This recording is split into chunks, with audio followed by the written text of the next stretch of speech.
Salmon and papillote's a very classical cooking method for salmon and lots of fish, to be honest. This is local king salmon. It was caught down in Santa Cruz. It's really beautiful fish. There's about 12 ounces of fish in here. There's some confit porcinis in here, some porcini farce, and some porcini oil all over the top of the fish. The fish itself has been seasoned with salt and pepper already, so you don't need to do anything to it now. And it's already inside the parchment. So all we're going to do is set our oven to 350 degrees Fahrenheit and put your papillote on a sheet tray or a baking rack or something that fits this, and we're going to bake it for about 15 minutes or so. I've already preheated my oven, so I'm just going to go ahead and go for it now. Okay, while our proteins are heating up, we're going to start assembling all our sides. We're going to start with the asparagus and grilled pineapple. You're going to open this up and you're going to find salsa verde, which you're going to want to set to the side for later. You're going to find al pastor, which we're going to use right now.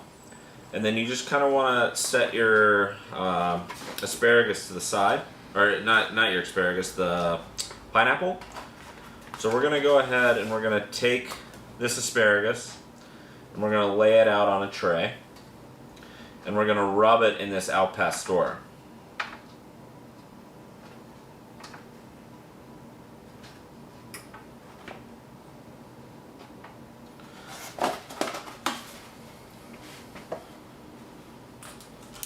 So once again, the al pastor.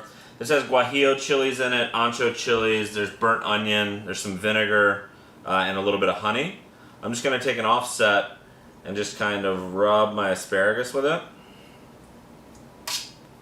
This gives it a really nice earthy flavor. I really love this stuff.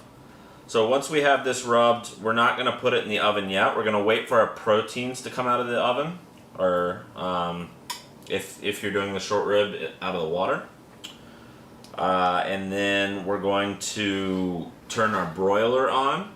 And once that's nice and hot, we're going to put the asparagus under there for about 3 or 4 minutes.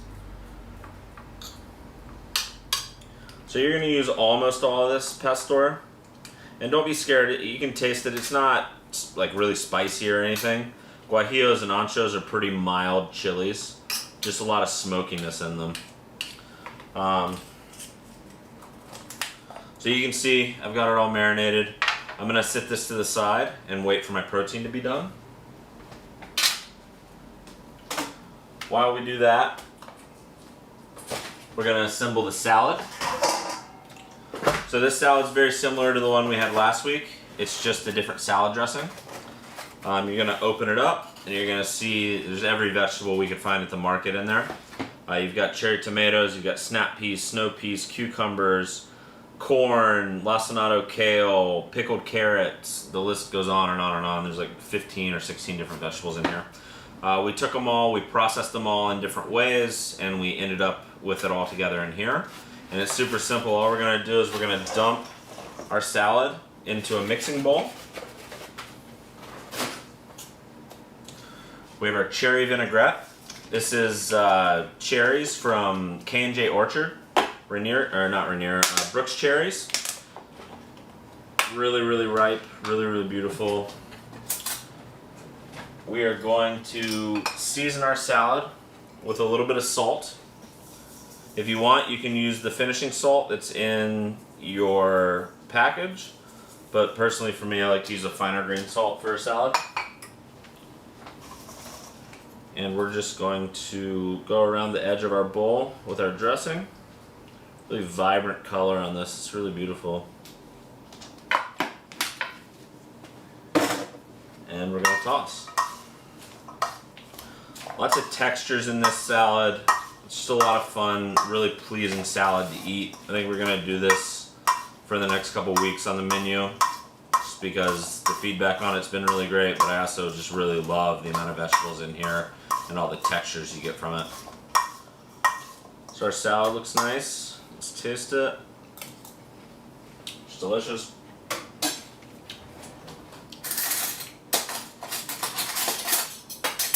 So same as last week, we're going to grab a bowl.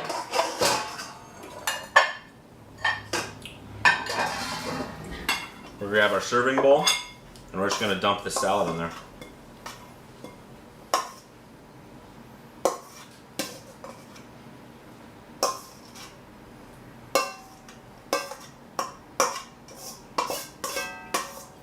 These meals are meant to be eaten family style, but you know, if you're plating at home, you can plate this individually, whatever you want to do. And lastly, for the salad, you have your puffed grains and seeds that we're going to sprinkle on top. This adds a ton of texture. So you've got puffed rice, you've got popped sorghum, you've got sesame seeds, golden and black, you've got sunflower seeds, poppy seeds. So that's the salad. Super textural, really delicious. So we've got our salad made. Our asparagus is marinated over here in the al pastor. We're gonna go ahead and heat up the cream corn.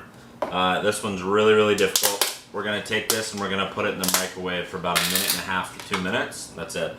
If you want to heat this up in a pan, you can. Just be careful because all that's in here is corn and corn juice. The thickening agent is the starch that naturally occurs in the corn juice. If you heat this up in a pan, you have to stir it constantly because the starch will sink to the bottom and burn instantly. So I would recommend heating it up in a microwave. So we're just gonna go ahead and we're gonna put that in there. Let's do 2 minutes. Our salad's all plated. Our cream corn is just about finished in the microwave. I set the broiler to high on my oven. Both of my proteins are over here resting, and while they rest, we're gonna roast this asparagus under the broiler. So it's already hot. I'm gonna go on the top shelf, just right under it. I want that al pastor to caramelize. It'll probably take 4 to 5 minutes. Okay, so it's been 4 minutes. We're gonna go ahead and pull our asparagus out.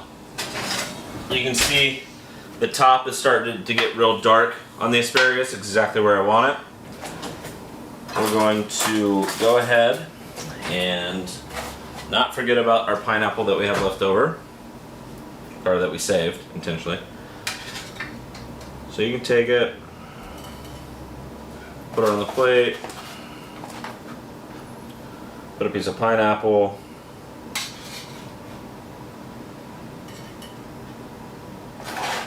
just alternate, going back and forth between the asparagus and the pineapple.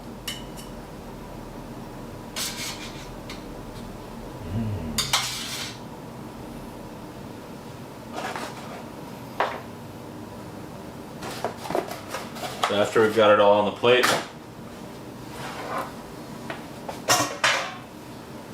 we still have our salsa verde that we're going to spill over the top. This dish should be bright and vegetal with like the flavor of the roasted peppers that are in the al pastor, but also you've got your grilled sweet pineapple to kind of balance it all out, and your salsa verde just has a little bit of heat from fresh serrano chilies. So I just spill that over the top, kind of like such. Just kind of spread it out so you get a little bit in every bite. I'd use the whole thing.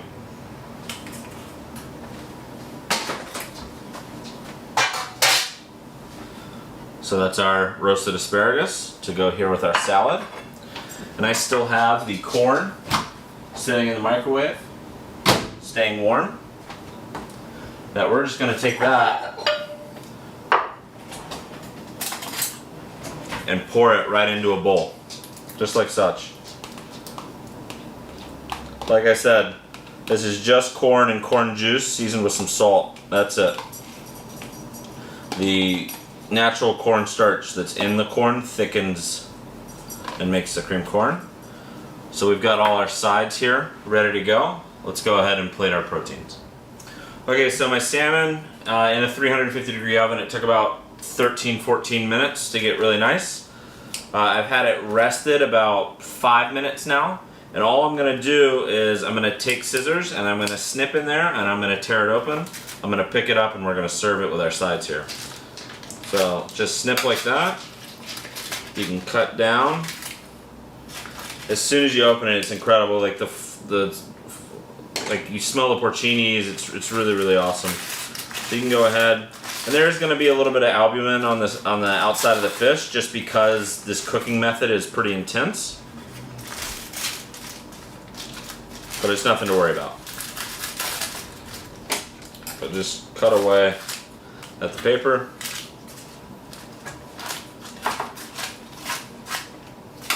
You have your king salmon with porcinis.